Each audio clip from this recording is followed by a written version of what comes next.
Hello guys, welcome back to my channel. आज मैं मन सुंदर का मिनी एपिसोड बोलने जा रही हूँ, जिसमें एपिसोड की शुरुआत में बड़ी दादी बेहद भावुक है। वो अपने परपोते रूहान के लिए ढेर सारे खिलौने लेकर आती है और कहती है कि जो खुशियाँ रूहान को बचपन में नहीं मिल पाया, वो अब सब कुछ देना चाहती है। वो रूहान से लड्डू गोपाल की तरह प्यार करती है और उसे बस एक बार बड़ी दादी कहने को कहती है। नाहर भी रूहान के साथ बच्चा बनकर खिलौनों से खेलने लगता है।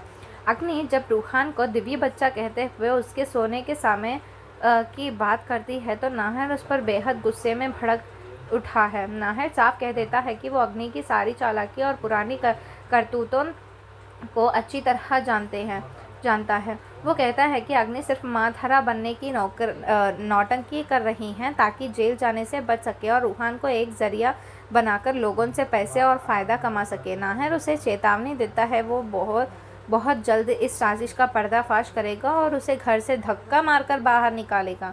नाहर की बातों पर अग्नि बिल्कुल नहीं घबराती और बदले हुए अंदाज में कहती है कि परिवारतः ही प्रकृति का नियम है।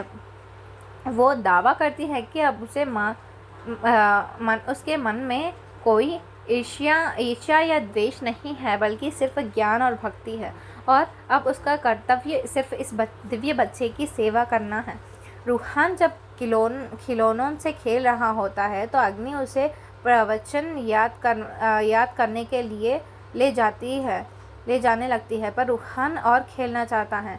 इसी बीच ज़मीन पर बिखरे खिलौनों से रूही का पैर फिसलने लगता है, पर नाहर उसे तुरंत संभाल लेता है। नाहर उसे याद दिलाता है कि वो प्रेग्नेंट है और उसे अपना बहुत ख्याल रखना चाहिए।